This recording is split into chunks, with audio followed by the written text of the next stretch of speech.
TVT au cœur de l'information.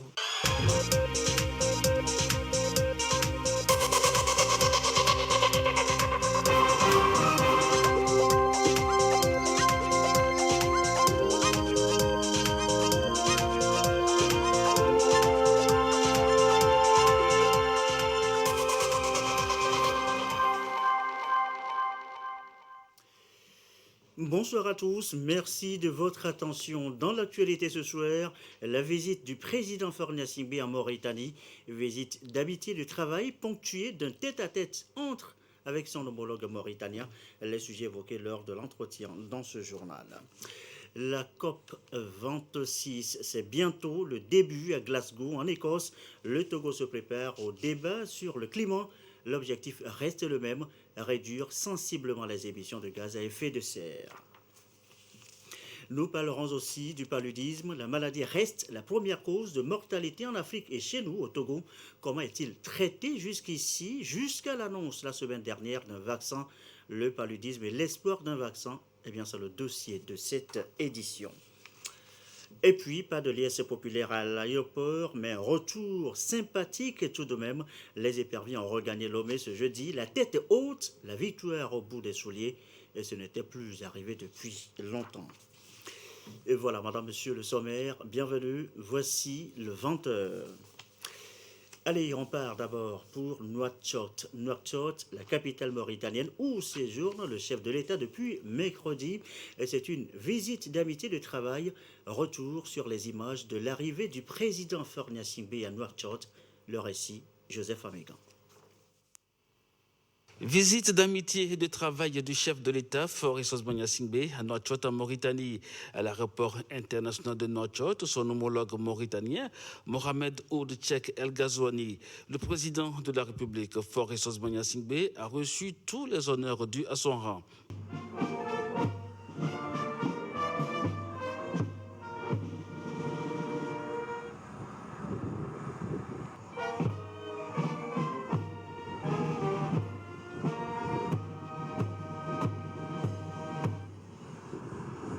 Les différentes unités des forces de défense et de sécurité mauritaniennes saluent au passage les deux hauts dirigeants. Cette visite offre l'opportunité au président togolais et mauritanien de passer en revue les relations d'amitié et de coopération entre la Mauritanie et le Togo et d'envisager leur renforcement. Les questions sous-régionales et à l'échelle internationale feront objet d'échanges entre les deux hauts dirigeants. La crise sanitaire liée au Covid-19 et l'urgence de permettre à l'Afrique de disposer de vaccins pour lutter contre cette pandémie seront également évoquées. Les questions relatives à la paix, à la sécurité, au terrorisme au Sahel seront aussi au menu des discussions entre Faure Gnassingbé et le président mauritanien Mohamed Ould Cheikh El Ghazouani. Et dans la foulée, l'entretien entre les présidents Faure Gnassingbé du Togo, Mohamed Ghazouani de la Mauritanie, premier tête-à-tête entre les deux hommes. Entretien élargi, vous allez le voir, aux deux délégations. Sujet évoqué, coopération bilatérale, stabilité en Afrique. Les précisions de Joseph Amégan. À la présidence de la République mauritanienne, un tête-à-tête de plus de 3 heures entre le chef de l'État, Faure Gnassingbé, et le président mauritanien Mohamed Ould Cheikh El Ghazouani. Le renforcement de la coopération bilatérale entre le Togo et la Mauritanie, des secteurs clés de la vie nationale des deux pays ont été explorés. La paix et la sécurité, la stabilité et la lutte contre le terrorisme sont des sujets largement abordés par les deux chefs d'État. La coopération entre les deux pays est appelée à se diversifier dans l'intérêt des deux peuples. Cet entretien entre les deux présidents sera ensuite élargi aux membres des deux délégations. Ces dernières ont, après un aperçu général des différents secteurs dans lesquels le Togo et la Mauritanie entendent se mettre en synergie pour relever un certain nombre de défis liés au développement. La lutte contre le Covid-19 et l'accès aux vaccins sont restés au cœur des échanges entre le Togo et la Mauritanie.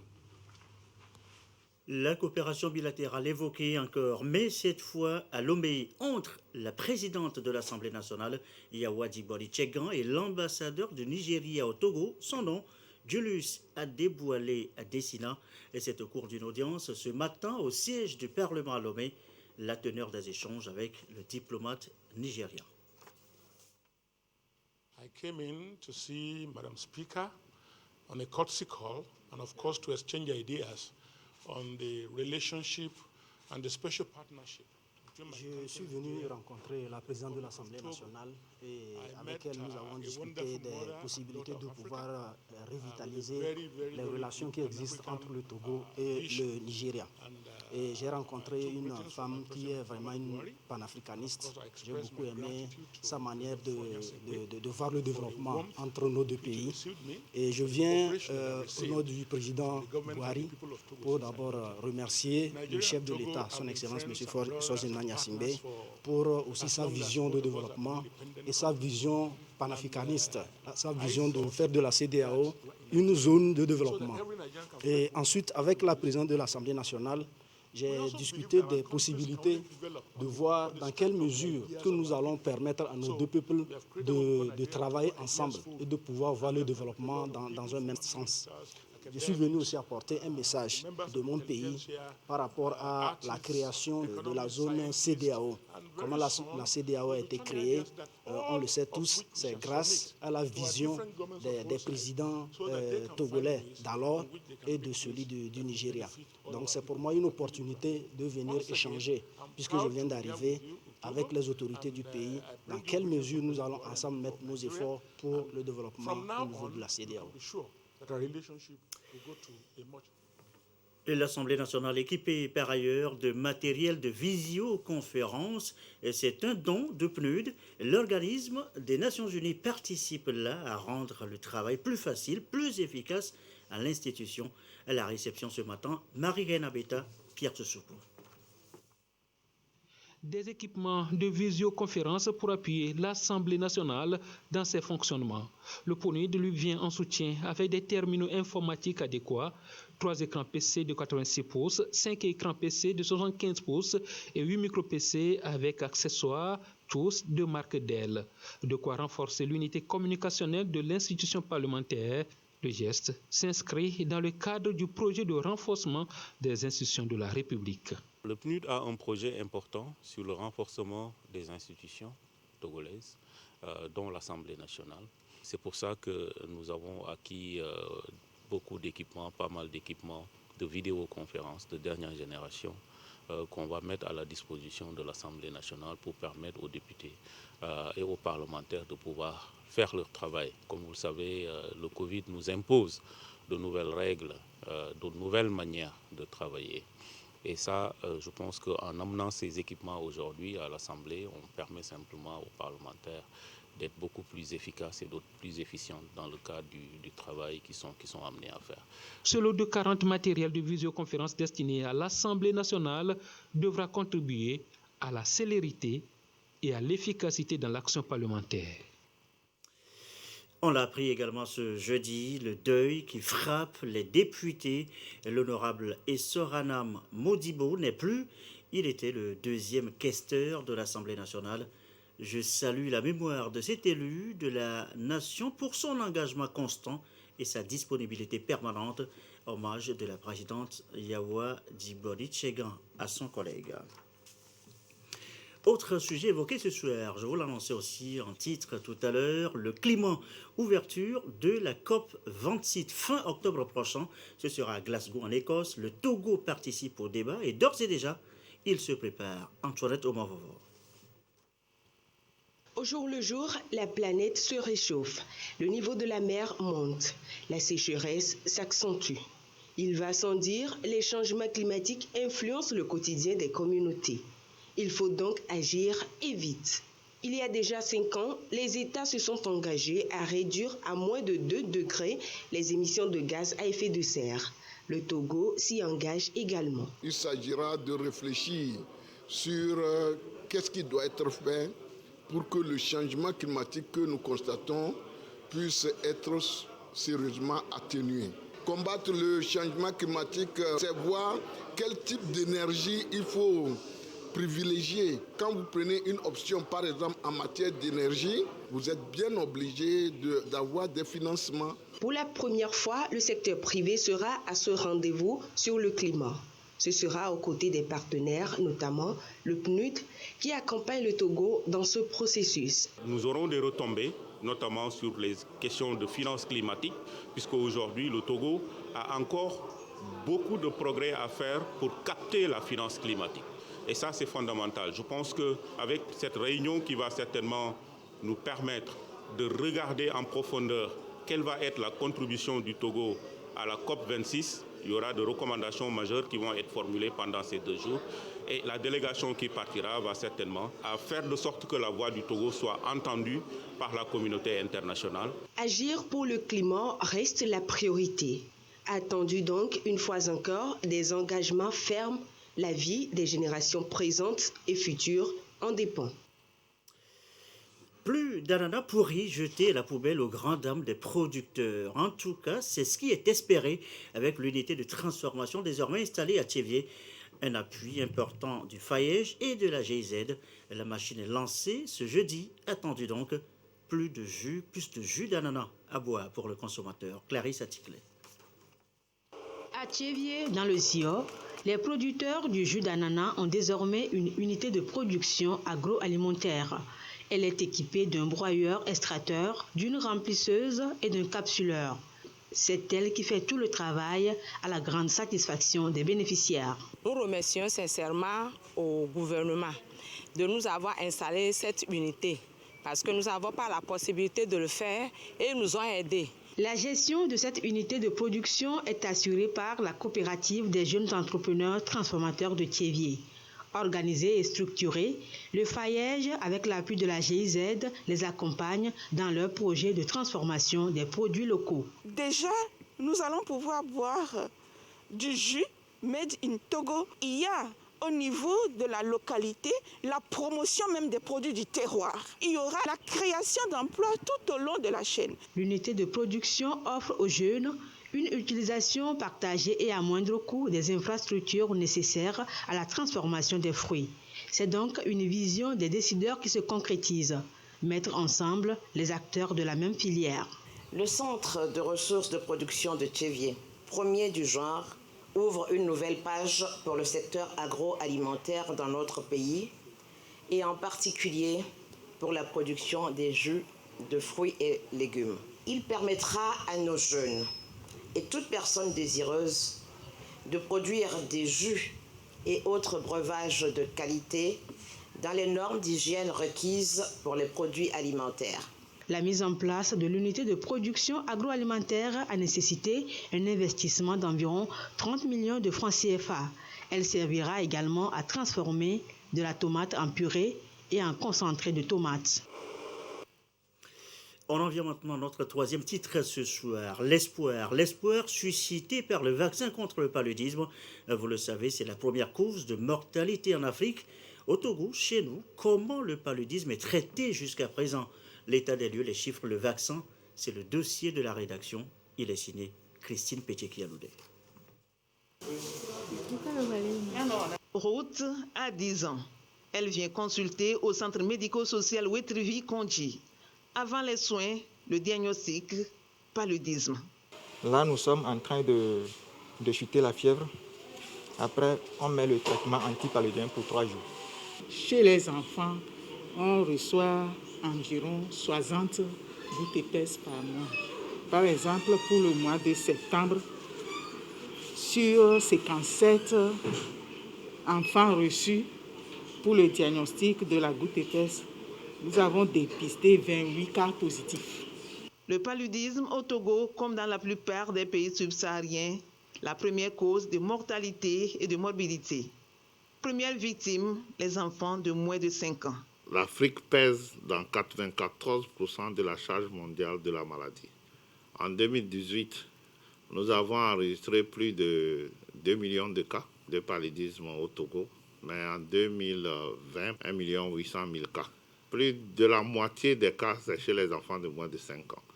Et quand vous prenez les décès, environ 60% des décès liés au paludisme au Togo, c'est chez les enfants de moins de 5 ans. L'accent est surtout mis sur la lutte contre les moustiques porteurs de paludisme. Les moustiquaires imprégnés sont utilisés, mais leur efficacité n'est pas totale. Le vaccin contre le paludisme, RTSS, annoncé par l'Organisation mondiale de la santé, représente un véritable espoir. Certains pays l'ont déjà expérimenté. Il y a des pays qui commencent par éliminer le paludisme. Le vaccin permet de diminuer de 30% les cas de maladie chez l'enfant. C'est-à-dire que ça fait baisser le risque d'attraper la maladie de 30%. Et ça fait baisser aussi le risque de mourir de la maladie de 30%. Ce vaccin, c'est un espoir. Ce vaccin est administré à l'enfant du 5e au 18e mois. Une avancée décisive pour la médecine et pour l'Afrique, le continent le plus touché par le paludisme. Le paludisme presque oublié, en tout cas relégué au second plan par le Covid-19 depuis près de 2 ans maintenant. Le Covid-19 avec les chiffres à la contamination en baisse depuis les dernières mesures du gouvernement. Et cela dit, voici d'ailleurs le tableau du jour. À ce jour, jeudi 14 octobre 2021, la situation de la pandémie au nouveau coronavirus se présente comme suit. Le nombre de cas confirmés est de 25 850 avec 24 nouveaux cas depuis hier. Le nombre de personnes guéries est de 24 944, 139 nouveaux guéris depuis hier. Le nombre de cas actifs est de 668. Le nombre de décès est de 238, un nouveau décès depuis hier chez une personne non vaccinée et porteuse de comorbidité. Communiqué chiffre rendu public par le ministre en charge de la Santé, professeur Moustapha Midiawa. Question santé encore, on ne parle plus que de ça depuis 2 jours. L'assurance maladie universelle, la loi est votée, ça y est, tout le monde est désormais pris en charge, plus personne sur les carreaux. Comment les Togolais, surtout les ménages moyens, réagissent à la nouvelle. Christine Pétchekialoudé, Arlette Lorenpo ont promené leur micro. Je vous invite à écouter.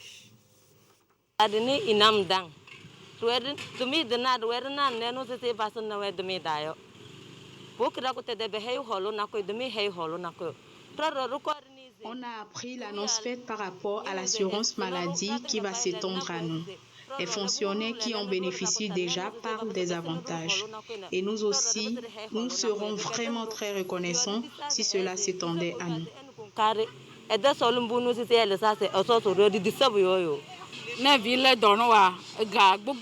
les enfants sont malades, on dépense beaucoup à l'hôpital.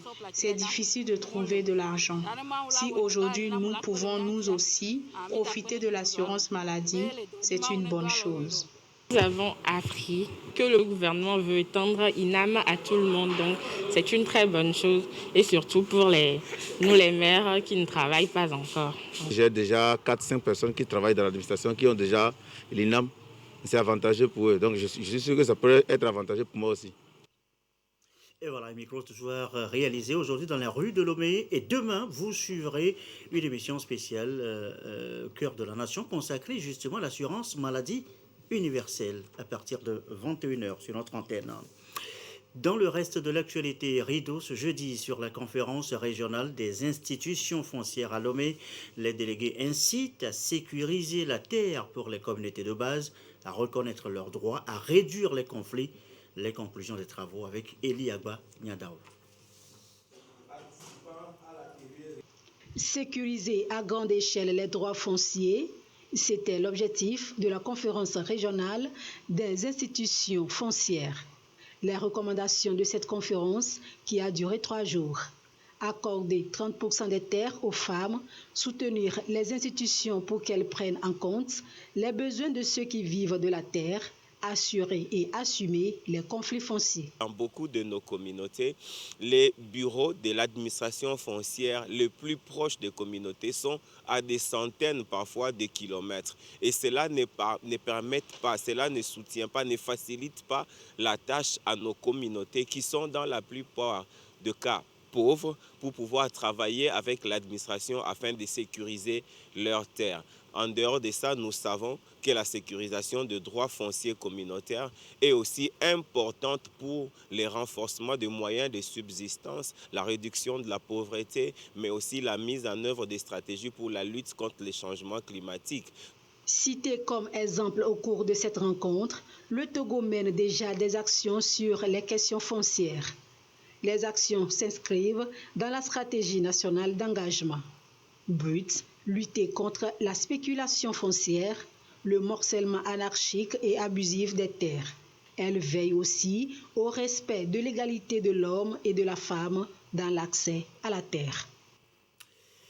Et à la fin des travaux, une conférence de presse a été animée devant les journalistes. Et bien, les délégués sont revenus sur les principales recommandations, l'importance de sauvegarder la terre pour les communautés à la base et surtout, et c'était la question du jour, comment les institutions aident justement à sécuriser les terres pour les populations.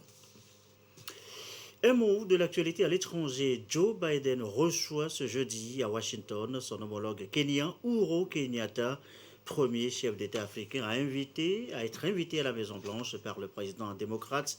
Les deux dirigeants aborderont la solide relation bilatérale entre les deux pays ainsi que le besoin de transparence et de responsabilité dans les systèmes financiers nationaux et internationaux. C'est ce qu'a indiqué la Maison-Blanche avant la rencontre. Cela dit, retour chez nous à Lomé. Ce n'était pas l'euphorie des grands jours. Ce n'était pas non plus le grand monde à l'aéroport pour les accueillir. Mais c'est un retour tout de même sympathique. Les éperviers ont regagné Lomé ce jeudi avec au bout des souliers la victoire contre les Diables Rouges du Congo. Le récit d'un retour gagnant. Sergine Raimondo. Devoir accompli pour les éperviers du Togo. La première victoire tant recherchée dans cette campagne des éliminatoires du Mondial 2022 est enfin là. Cette victoire, c'est la première des éperviers dans une compétition internationale depuis plus de 2 ans. Pour ce faire, Kevin Denke et compagnie ont dû transformer l'enfer des Diables Rouges du Congo en un paradis où ils se sont sentis à l'aise. Toute la première partie a été dominée par l'équipe togolaise. Nous s'est raté. On aurait pu scorer 2 ou 3 fois en première mi-temps. L'espoir était en nous, la confiance était en nous. Nous avons eu cette expérience qu'en restant soudés et en priant fort pour une victoire, elle finit par arriver. Ce premier succès des éperviers sous l'ère Paulo Duarte donne du baume au cœur aux Togolais. Les premiers s'espèrent d'un nouvel envol du football togolais. Il y a de cela de nombreuses années, on n'a pas eu la chance de gagner à l'extérieur. Et puis ça donne aussi l'engouement, ça donne la joie. Et puis ça donne plus de concentration à la matière. Vous voyez, quand il n'y a pas la victoire, ça décourage même le gouvernement à faire des dépenses. Mais avec la victoire, ça nous donne encore la mobilisation et puis l'engouement de travail dur. Je rappelle aussi au public sportif de revenir nous mobiliser, de revenir nous aider, d'autant plus qu'on a perdu un peu une partie du public sportif.